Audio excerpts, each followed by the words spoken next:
antes de falar desse ou daquele partido, antes de falar desse ou daquele vereador, para além da euforia momentânea, porque certas candidaturas, certos partidos cresceram suas bancadas, outros diminuíram, é necessário salientar que, da perspectiva de esquerda, o parlamento é um local onde geralmente a esquerda toma um cacete, ou seja, perde as votações.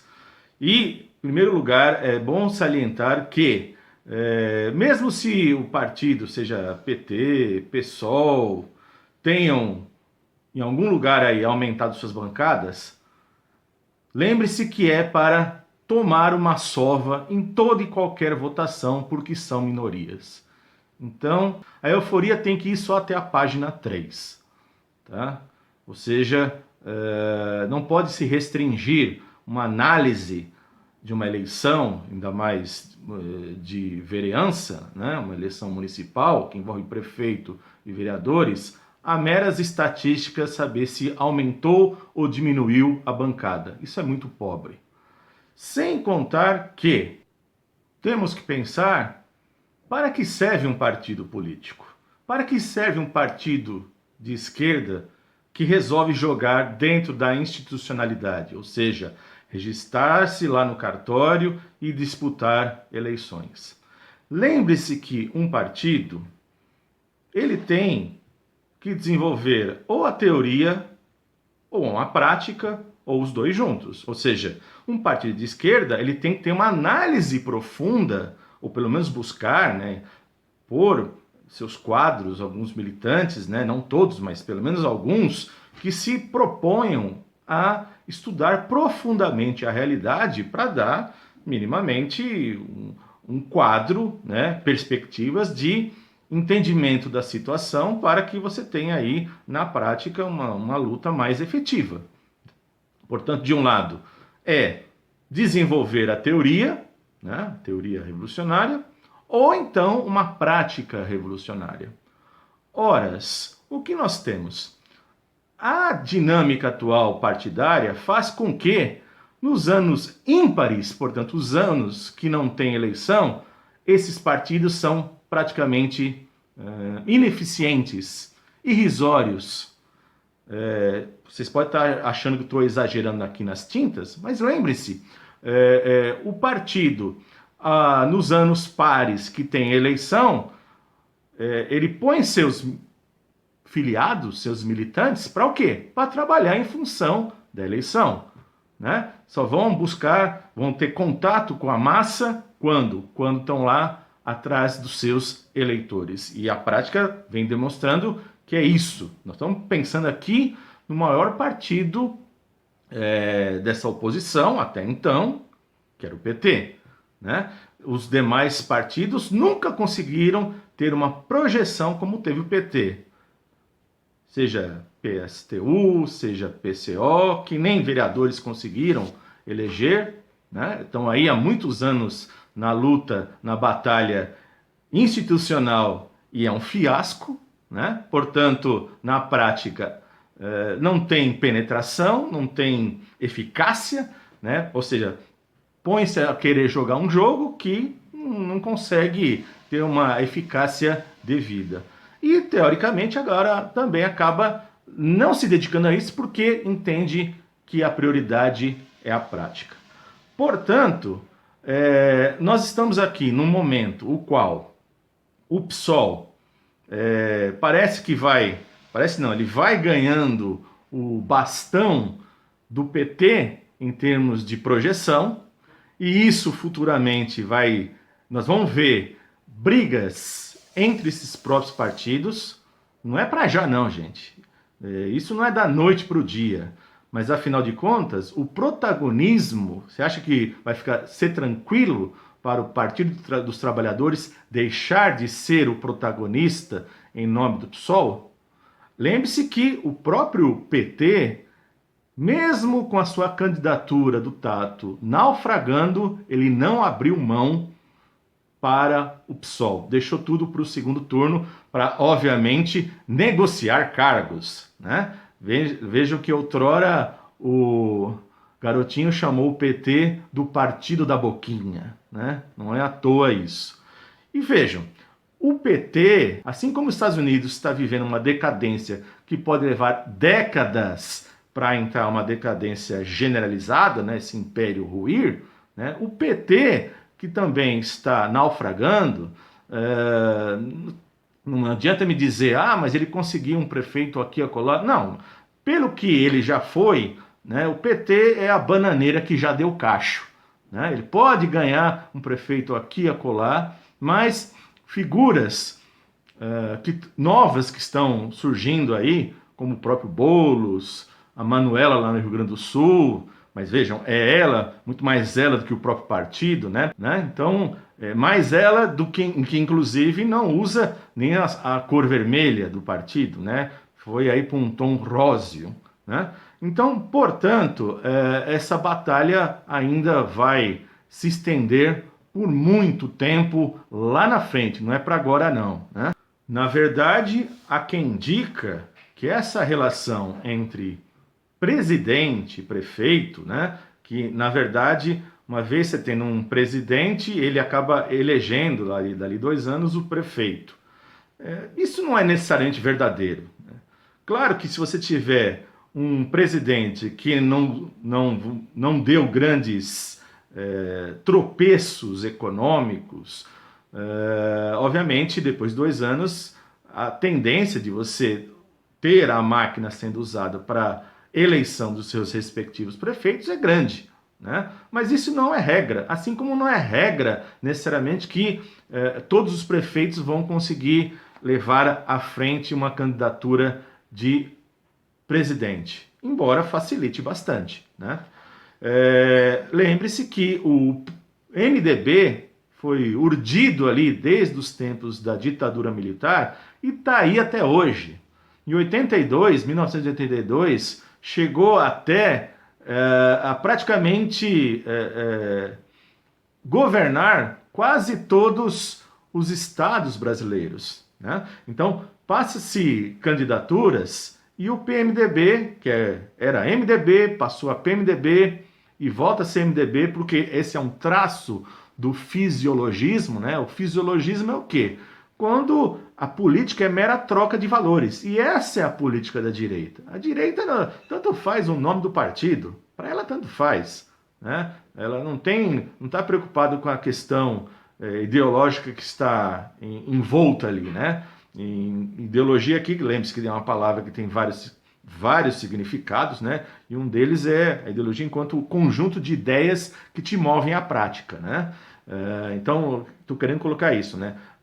Uma ideologia de esquerda é diferenciada nesses termos, né? Ou seja, para a esquerda, você tem que ter, obviamente, um projeto.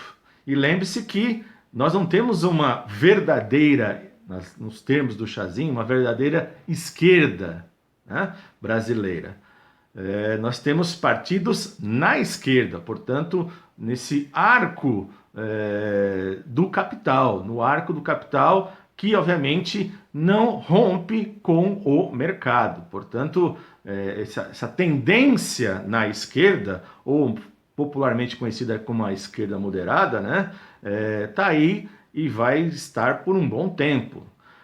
E vejam, nessa relação de presidente e prefeito, é bom lembrar que não podemos ignorar a questão presente das milícias, seja em São Paulo ou no Rio de Janeiro. Cresce cada vez mais o poder dessas milícias sobre a política. Fica claro que uma boa parte da própria burguesia já não quer mais o Bolsonaro, mas é uma parte dela, não toda ela. Desde os tempos do Collor, a burguesia tem dificuldade de encontrar pessoas, né? Porque, afinal de contas, via de regra, esses caras da direita sempre são envolvidos com a corrupção. Então é difícil encontrar um cara da direita que não seja um típico ladrão. Né? Então essa sempre foi o desafio para a própria direita.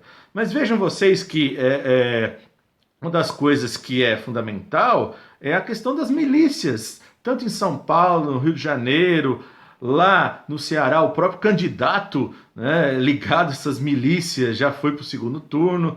Então essas coisas do milicianismo vai se espalhando para o Brasil inteiro. Se a milícia, nas eleições atuais, vai na casa das pessoas a fórceps, né, entra lá e impõe nos bairros, né, periféricos, quem é que está, para quem ele deve votar, né? Pega lá o título, vê a sessão que o cara tem que votar, e se não tiver depois o voto, ele que sinta a responsabilidade, ou seja, é um aviso, né?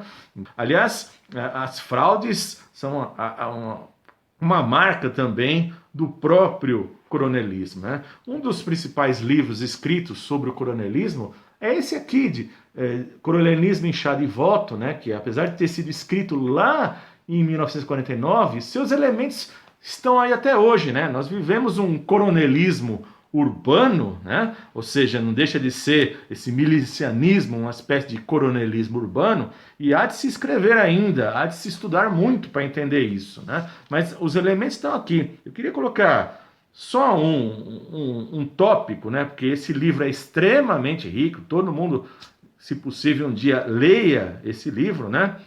E no capítulo 1 do tópico 6, que se chama Favores e Perseguições, Desorganização do Serviço Público Local, parece que nós estamos vendo aí o próprio bolsonarismo, né, presente, mas vou ler só um trechinho para vocês. Diz lá: a outra face do filhotismo é o mandonismo, que se manifesta na perseguição aos adversários.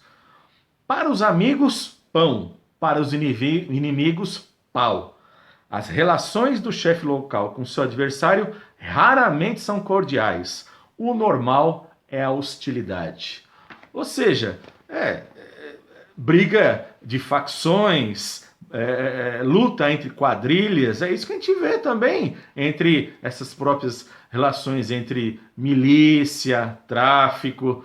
Bom, portanto, isso está muito presente na política, né? A gente não pode perder isso de vista, né? E lembre-se que a direita sempre foi fisiológica.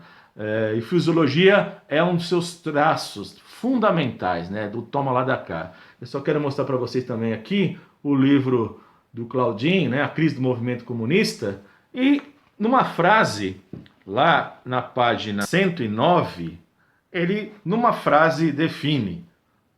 Diz o Claudin: a burguesia é uma classe de espírito prático, prosaico, educada no toma lá da cá. Simples, direto e objetivo.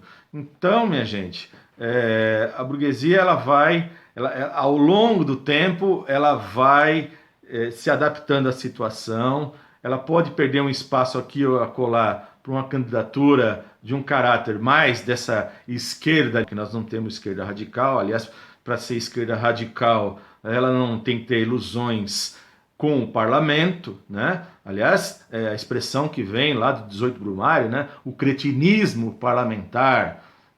É muito interessante que até grupo que se reivindica aí da esquerda radical, cuja liderança sempre falou no cretinismo parlamentar, lança candidato, aliás, não mais do que um, e todos tomam uma derrota fragorosa, ou seja, um fiasco nas urnas. Então não tem que ter ilusões, gente. Na verdade, o papel da esquerda, que nem eu falava anteriormente, ou é ter uma análise profunda, teórica sobre a realidade, e isso implica muito estudo, muito tempo, e não é fácil, né? Isso demanda tempo, né? Desgaste, ou ter uma atuação prática, mas uma prática enraizada, né? Nas periferias, né? Coisa que a gente não tem. O PT tinha isso nas suas origens, né? Tinha lá as suas ligações com os movimentos de base da Igreja Católica, né?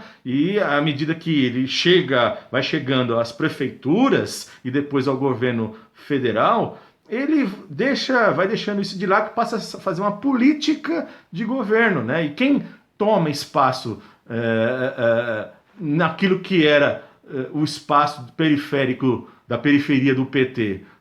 Milicianismo, evangelismo pentecostal, né? Milícias, portanto, é uma ilusão agora, né? Vim com essa historinha aqui eufórica, né? Que estamos retomando, né? Então está mais enraizada nas massas populares, né?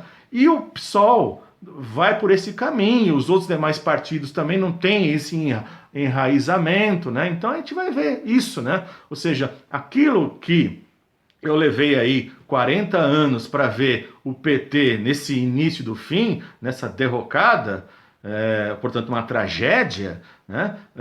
O PSOL, depois da tragédia, vem o quê? A farsa, a comédia, né? Ou seja, pode ver aí que, como é um partido também de tendências, e para variar, como o PT é uma tendência que domina todas as demais, né?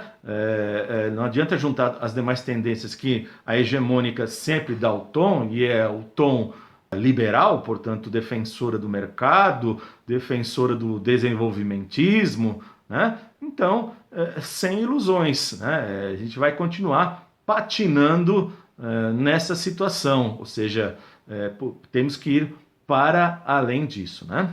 Vejam, eu não fiquei aqui indo em cima de candidaturas A, B ou C, né? Afinal de contas, né, como diria o Hegel, a coruja de Minerva aparece só no final da tarde, né? Mas eu não sou hegelianista. Claro que eu coloquei aqui nessa alegoria hegeliana, eu coloco a alegoria do galo gaulês do Marx, né? Aquele que o galo anuncia o que está por vir, né? E eu já coloquei aqui, a gente vai ver, né, futuramente lutas entre PT e PSOL, vocês vão ver isso, né? E essas fissuras do PSOL serão mais profundas e mais rápidas do que a própria história do PT demonstrou, certo, gente? É isso, a gente se vê nos próximos vídeos, e após o segundo turno, aí a gente tem um quadro completo e a gente volta com mais análise e mais elementos para vocês dessa situação política, ok? Compartilhem esse vídeo, dê o joinha e a gente se vê nos próximos vídeos. Um abraço a todos e comentem aqui embaixo, tá? Um abraço e até mais.